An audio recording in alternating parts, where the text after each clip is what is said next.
In this video, I'm going to be covering the 17 biggest mistakes I see new resellers make when starting their reselling business. These picks are in no specific order, they are just 17 that I put together on a list, so let's dive right into it. Mistake number 1 is I see new resellers only focused on hype shoes. Now, I'm not saying you can't make money off hype shoes, just realize they don't come out every day. Today, I'm filming this on Tuesday, the 16th of January. There was literally no release today. So if you only focused on hype shoes like these, guess what? You'd have no opportunity to make any money. So if you're a new reseller, I need you to realize that yes, you can make money off hype shoes, but you can make money off any other shoe as well, just depending on the price. Number 2, buying materials and items that you don't need to start this business. So I think with starting any business, this is the way of procrastination, which is buying different items. I'm talking about label printers, I'm talking about new phones, whatever it is, new computer. Those are just ways to kind of get distracted instead of actually making money in reselling. When I started my business, I didn't have to buy anything new. I just used my same old camera, I used my same old computer that I had for 5 years, and I used the printer that was already at my house. I didn't have to go buy any of this other stuff. By buying all this other stuff, you end up taking out actual capital that you can use to go and buy shoes, which means it's costing you even more money. Now, I'm not saying at some point you shouldn't upgrade, but for me personally, I did over 100,000 in sales before I ever got my first label printer.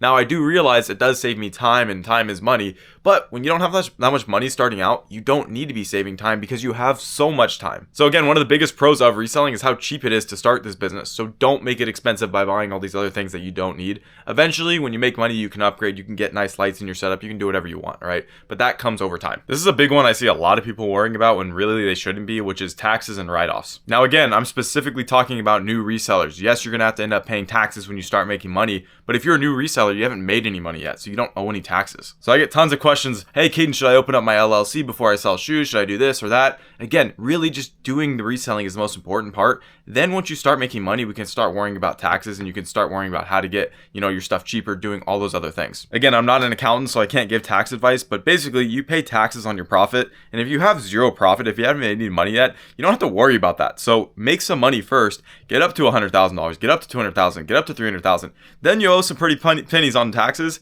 Then we can start worrying about taxes. Number 4, which is delaying your start. What I mean by that is people usually want to wait for the perfect situation and the perfect time for them to start their business, when in reality, it's never going to be perfect. And the longer you wait, the more money you miss out on. One of my clients who started working with me back in October, about 2.5 months ago, just did $25,000 in sales. And guess what? It took him 3 weeks to decide to actually get started with me, which would probably be another $10,000 in sales if he had gotten started a little quicker. So what about the other people that I talked to that same day when he started in October and they never started their business? They're at the same spot 2.5 months later when they could still be at 25,000 where this other guy is. So that's just called opportunity cost. And what that means is the longer you wait to make a decision, the more opportunities that go by, and it ends up costing you more and more money. There's a quote that I like, which is if you want to make $1 million a year and you're only making, let's say, $50,000 a year, you can subtract that and it's costing you $950,000. Life is charging you $950,000 to not know how to make $1 million every year, right? That's the bill that you pay to life. So how much can you pay to learn how to make $1 million a year?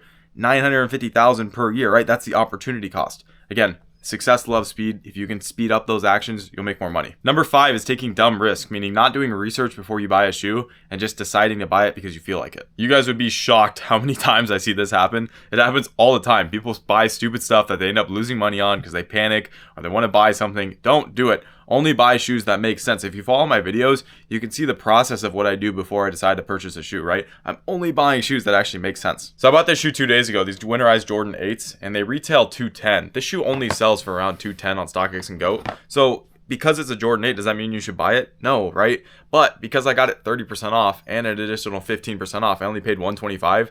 Then it's a really good shoe to purchase. Not because of the model itself, because of the price that I paid for it. And adding on to that, one last thing. Don't buy the shoes that you like. It doesn't matter what you like. People don't care what you like. They are going to buy what they like. So I might think this shoe is really ugly, even though I do like this shoe.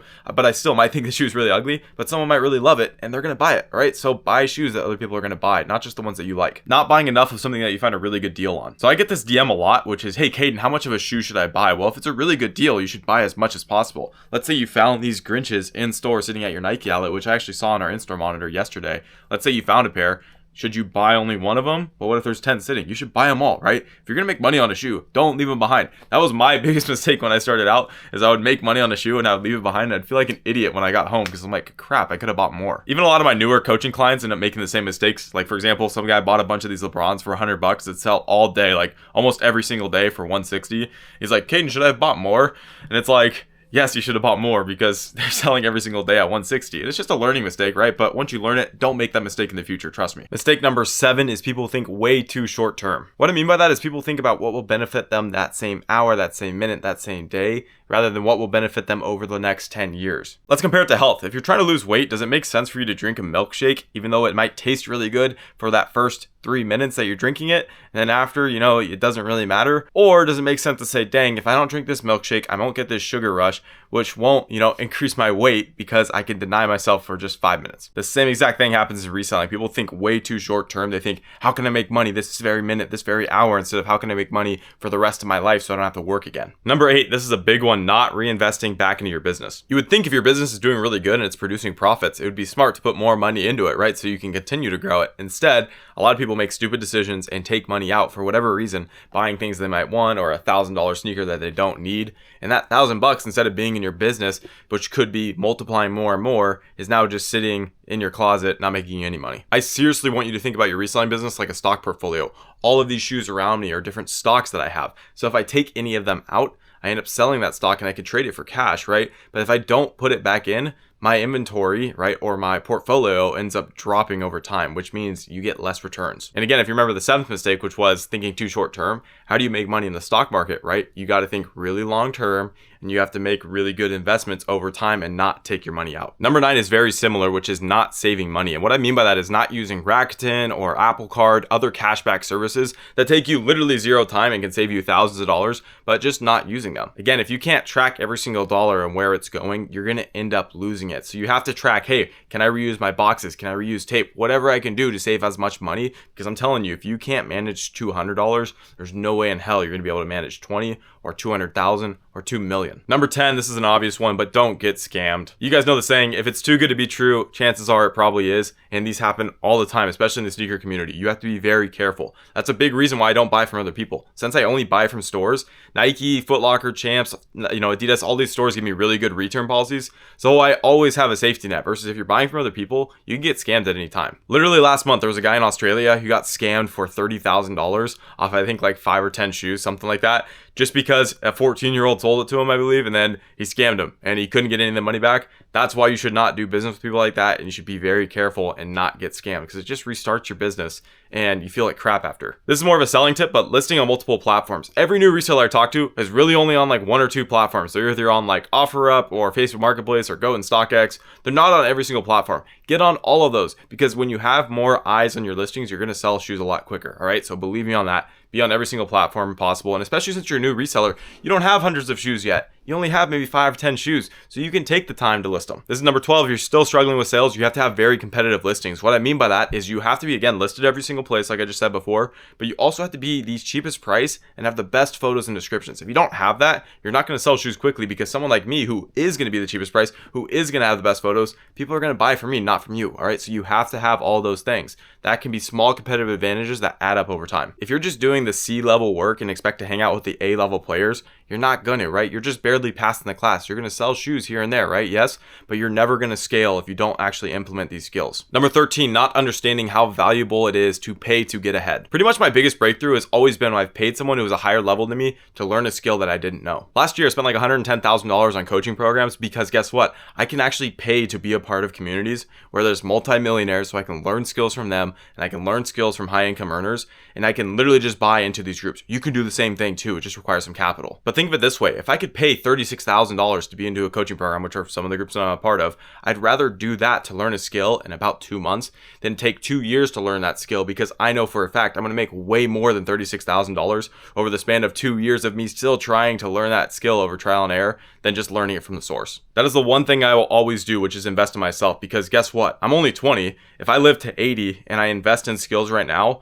those are skills that I can use for the next 60 years. I don't even have to get an ROI for 60 years for it to pay off, right? Again, don't think short term. If you're only thinking, hey, how can I make my money back today on that investment? You're never going to. But if it's a long-term investment, if it's a skill that I can use for the rest of my life, why wouldn't I want it? Number 14 is not knowing where and when profitable releases are going to happen. Yes, they do come out, but you have to be informed, right? When I first started out, I didn't know about when they were going to be releasing, so there was tons of drops that just skipped by me. Kith, for example, doesn't drop a lot of shoes at all. They are very limited on their stock. So if you don't know about it, you end up missing out. When I learned about that and I ended up copying their shoes, I made so much money off of Kith because of that very reason. Again, they have very little stock and not a lot of people know about it. So it's super easy to make money from. So get into a group or a community, something that's free or paid, whatever it is, so you can actually get information. Because again, information is going to save you tons of money and time over time. Number 15 is undercutting. What that is people who don't have patience and they end up lowering the price on the market way below what a shoe is actually worth, and they end up selling it for less, which makes the market look like it's lower than it actually is. I understand if you're starting out, you might not have as much capital as the next guy,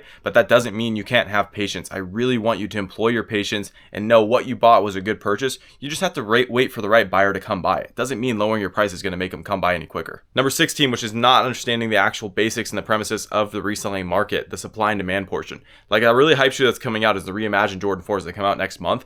That shoe, yeah, it looks like it's going to resell, and I don't know, it might, but if they make 2 million pairs of it and anyone can get their hands on it if they want it, is it going to resell? No. Versus on the other hand, if they make 40,000 pairs of it and 400,000 people want it, are they going to resell? Of course, right? So a lot of reselling is actually supply and demand. There's been so many shoes that I made a ton of money off of just because I get them really cheap, or I'm able to just get them knowing that they have low stock, just like the Kith shoes I was talking about. And finally, number 17, last but not least, being only halfway in. What I mean by that is you're still not decided if you want to go fully in on this. You're still trying to do stock trading on the side or real estate investing or whatever it is. I'm okay with you doing multiple things, but if you can only pick one, choose one. If you get really good at one skill, you don't need all these other skills, right? Look at LeBron James. He's really good at basketball, right? We can all agree he's a good basketball player. Did he need to get really good at football to make all his money? No, right? He just got really good at one sport, and he doesn't play other sports. He doesn't pretend to play all these other sports, right? He focused, he learned his skill, he did his craft in only one sport and one basically area. Choose whatever that area is for you and stick with it. Because my end goal is you think long term, you get really good at a skill over a year, 2, 3 years,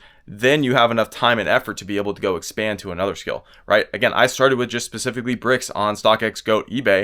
And then once you learn the skill, you can adapt onto Amazon and all these other platforms and begin to scale, right? I totally understand it's a different platform, a different, playbook, but by learning one skill, you can adapt and go to the others. Anyways, guys, those are the 17 biggest mistakes I see a lot of new resellers make. Hopefully you guys enjoyed this video. If you have any comments, put them down below. I'd love to reply to you guys as well. But yeah, basically try to avoid these as much as possible. If you do it, trust me, it's going to save you a lot of time and money over time. And if you guys are interested in shooting me a DM, feel free to message me on Instagram. I reply back to each and every one of you guys. Love to help you out in scaling your reselling business. But other than that, guys, subscribe down below if you're not, and like this video. See you on the next one.